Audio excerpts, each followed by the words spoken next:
सिद्धेभ्यः ओम नमः सिद्धेभ्यः ओम नमः सिद्धेभ्यः। आज मैं साधुओं के संबंध में फैलाई जाने वाली भ्रांति जो उद्दिष्ट के संबंध में होती है, उस उद्दिष्ट का अर्थ ही लोग नहीं समझते हैं और ये कहते हैं कि साधु के निमित्त से बना हुआ भोजन उद्दिष्ट कहलाता है और जो साधु के लिए बनाया जाता है वह हमें भोजन साधु को नहीं देना चाहिए, हम जो खाते हैं वही खिलाना चाहिए। लेकिन उद्दिष्ट का अर्थ होता है, उद्द माने होता है, उद एक उपसर्ग है और दिष्ट धातु है, उससे उद्दिष्ट शब्द बना जिसका अर्थ होता है समझाना, किसी के लिए बताना, सिखाना और पढ़ाना।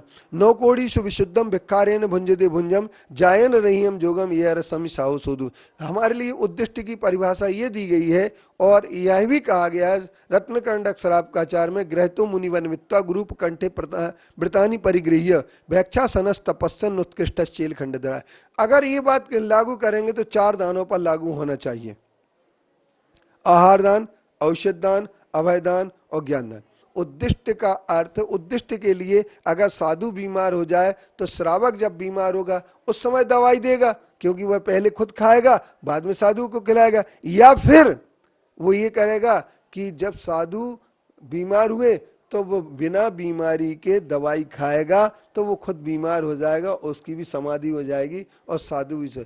तो 4 दान का निर्वाह होना चाहिए। इसके उपरांत श्रावक अगर बनाता है साधु के लिए तो श्रावक का ये दोष है, साधु का दोष नहीं है। साधु कृत कार्य अनुमोदन मन वचन काय से वह किसी प्रकार का समर्थन नहीं करता है, तो श्रावक का दोष साधु को कैसे लगेगा, इस पर विचार करना चाहिए। जब इस पर हम विचार करेंगे तो ये उद्दिष्ट की जो परिभाषा सोनगढ़ी विद्वान बना रहे हैं, इनके लिए पुनः ये विचार करना पड़ेगा, क्योंकि वो आगम को पढ़ते नहीं है, आगम को समझते नहीं और न समझना चाहते हैं। सिर्फ आगम के नाम पर भ्रम फैला करके साधु के प्रति अनास्था कैसे बने और साधु के प्रति लोग पूजनीयता का भाव समाप्त कैसे करना है, ये उनका एक अभियान और मिशन है।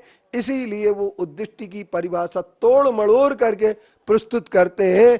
उद्दिष्ट त्याग के, मैंने भी 13 साल तक ब्रह्मचर्य व्रत में मैं रहा, सिर्फ एक ही कारण से मैंने उद्दिष्ट त्याग की बात को सामने रख करके दीक्षा नहीं ली थी। लेकिन जब जगमोहन मोहनलाल जी शास्त्री और मूलचंद जी लोहाड़िया जी ने कुंडलपुर में 30 अप्रैल 1990 में बैठ करके इसका समाधान आचार्य जी के सामने निकला और जैनेन्द्र सिद्धांत कोश के उस भाग से हमने उद्दिष्ट की परिभाषा को समझा, तब हमारे लिए एक बात ध्यान में आ गई कि ये लोग हमारे लिए भ्रमित कर देते हैं और संयम से दूर हटे व्यक्ति इस बात का ज्यादा सोच रखते हैं, क्योंकि संयम इनके लिए अच्छा नहीं लगता है। ना ये संयम की विनय करते हैं न संयमी की विनय करते हैं, क्योंकि स्वयं तो संयम धारण कर नहीं सकते और दूसरों को संयम धारण ना करे इसका बैकग्राउंड, इसकी व्यवस्था पूरी बनाते हैं। इसलिए ये सोनगढ़ के जो विद्वान होते हैं ये उद्दिष्ट की हमारे लिए परिभाषा गलत सलत बताते हैं। उस परिभाषा को हमें फिर से सोचना पड़ेगा, विचार करना पड़ेगा, आगम के परिप्रेक्ष्य में सोचना पड़ेगा। इसके साथ साथ एक बात और, पुलाक बकुस कुशील निर्ग्रंथ स्नातक स्नात का है, निर्ग्रंथ स्नात का है। अब हमें ये विचार करना है कि पुलाक है, बकुस है, कुशील है, निर्ग्रंथ है, स्नातक है, ये सब भावलिंगी है।